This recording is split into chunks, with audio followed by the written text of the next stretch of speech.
The sport of baseball has seen big games and even bigger crowds. If the 2020 season taught us anything, it's the importance of an audience. It can help build an unprecedented atmosphere, creating iconic moments. With the MLB Speedway Classic on the horizon, let's take a trip to the 10 highest attended games in baseball history. These contests took place on the grandest stage, the global stage, and even on the local circuit. This is the Baseball Time Machine. Taking a trip back to 1938, the Boston Red Sox and New York Yankees took the field at Yankee Stadium for a doubleheader in front of 83,533 fans. The American League's top two teams brought the star power, with the likes of Jimmy Fox, Bobby Doerr, Lou Gehrig, and Joe DiMaggio all taking the field. The first game was a 10-0 rout in the Yanks' favor, highlighted by a complete game shutout from Red Ruffing and 2 RBI days from the Iron Horse and Bill Dickey. The second game was much closer, with New York winning 5-4 in walk-off fashion. Lou Gehrig homered and Joe DiMaggio knocked 3 doubles between the two games, much to the satisfaction of the tremendous crowd. Back in the day, people got real fired up about baseball, even if it was just a game between neighborhood teams. At Brookside Park in Cleveland, Ohio, 83,753 came out to the Natural Amphitheater to check out the local amateur championship between the Telling Strollers and Hannah Cleaners. Panoramic images from that day make it look as if the entire city came out to watch the game. There were many claims that this was the first ballgame to exceed 100,000 in attendance, but newspapers credited a group of men that counted the crowd as almost 84,000. Although they didn't reach 100K, it remains the record for an amateur game. The Strollers defeated the Cleaners 8-3 in the championship. Brookside Park found itself in a similar situation 1 year later, as they hosted another amateur game, this one between the White Autos and Omaha Luxus. Pictures were comparable to the previous turnout, and 100 to 115,000 fans were estimated to have attended, but with no tickets sold, it would be impossible to know for sure. It was likely in the 80 to 95,000 range, which would still be about double the attendance of the next day's World Series game between the Phillies and Red Sox. In this affair, the hometown White Autos defeated the visiting Omaha Luxus 11-6, viewed by an immeasurably massive audience. Returning to Yankee Stadium, this doubleheader took place a decade prior to the one mentioned previously, and once again there was no shortage of legendary ballplayers. Between Philadelphia and New York, there were 10 Hall of Famers that played in the twin bill. 85,265 came out to see the likes of Babe Ruth, Al Simmons, and Tony Lazzeri. The Yankees took both games, by scores of 5-0 and 7-3 respectively.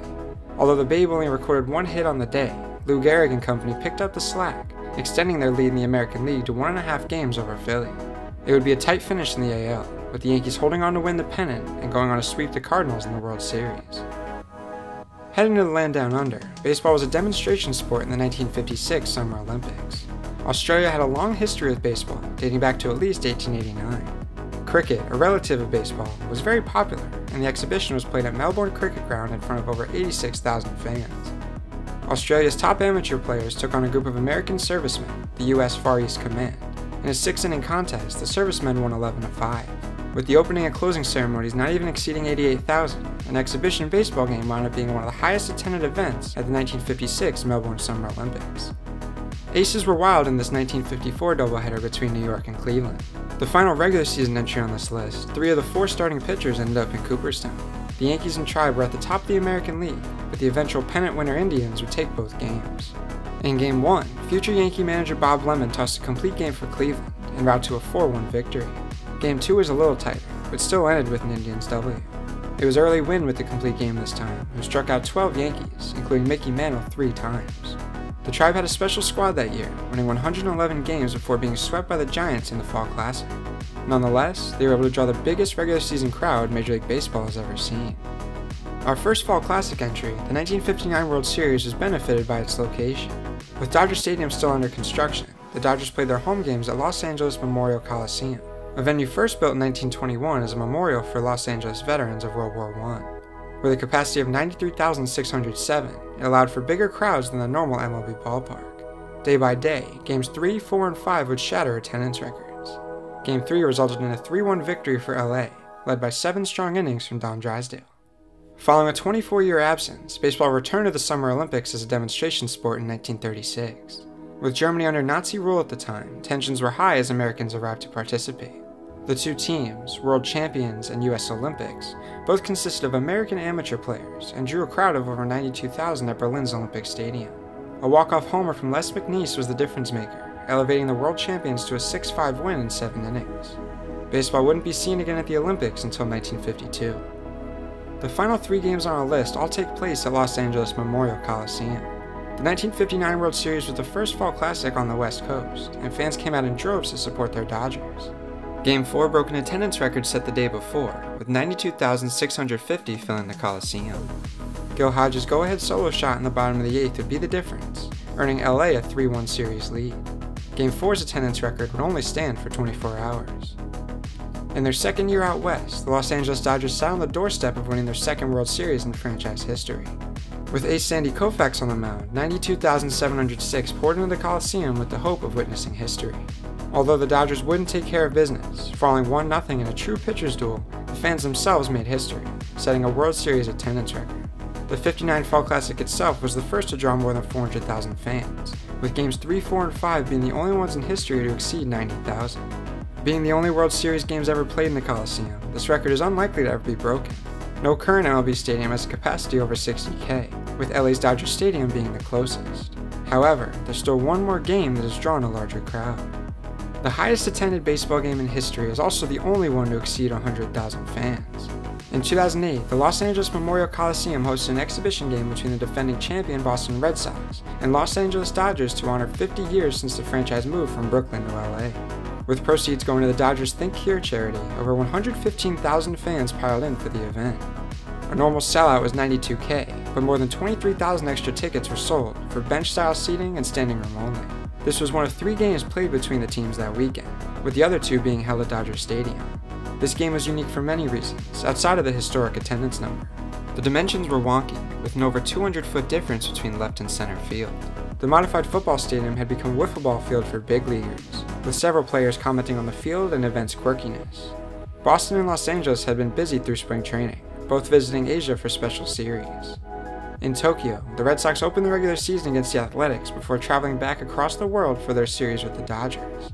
The Dodgers played the Padres in Major League Baseball's first trip to China, playing 2 exhibition games in Beijing before coming back for a few more Cactus League games.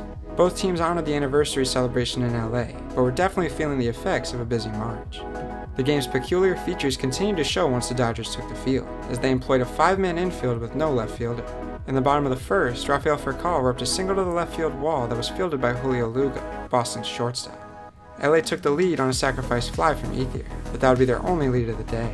Kevin Cash smashed a 3-run blast in the second, followed by a Kevin Youkilis 2-run shot to left field, one that flew over the 62-foot screen, 25 feet higher than Fenway's Green Monster according to Sox broadcaster Dan Orsillo. The Dodgers caught Jacoby Ellsbury stealing in the 4th, a play in which Jones, the center fielder, fielded the throw down. Now a 6-run game, the Dodgers got one back in the 7th on a James Loney solo homer that also went over the screen and left. LA continued to threaten, but Boston escaped the jam. With Jonathan Papelbon on in the 9th, Blake DeWitt closed the gap a bit with another round tripper, but it wouldn't be enough, as the Red Sox escaped the Coliseum victorious by a score of 7-4. Despite the loss, it was a special night for the Dodgers franchise. Outside of the venue, the other commonality between the 2 most attended games in baseball history were Vin Scully, who attended both Game 5 of the 1959 World Series and the 2008 exhibition.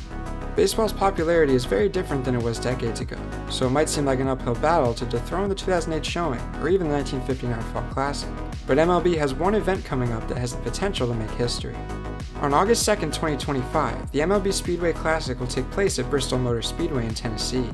The regular season rendezvous between the Atlanta Braves and Cincinnati Reds will be the first professional baseball game to take place in the infield of a NASCAR track. With a capacity of 143,000, Bristol Motor Speedway has the ability to set a new attendance record for the sport, if fans do their part. The world's fastest half mile has a history with big events, hosting concerts and even a 2016 college football game between Tennessee and Virginia Tech. The Battle of Bristol set an NCAA football single-game attendance record with 156,990 filling the oval. The state of Tennessee takes pride in their baseball history and accomplishments. The University of Tennessee recently were crowned champions of college baseball, winning the College World Series back in June. The state is home to 4 minor league ball clubs and is currently in the running for one of MLB's next expansion teams. If Tennessee, and Nashville specifically, want a professional baseball team, packing the Speedway and showing their support of Major League Baseball would be the best way to do it. If anything, this is an impromptu test for Tennesseans to show their passion for the game. Until then, the Dodgers in Los Angeles Memorial Coliseum reign supreme, hosting the largest baseball crowds. There's no telling if or when baseball will have a new attendance record, but with the league's fresh ideas, branching out to play games across the pond, in the middle of a cornfield, at historic ballparks, and now even a racetrack, there's always a chance that baseball fans will pack the stands for a once-in-a-lifetime experience. This has been the Baseball Time Machine. Thanks for traveling with us.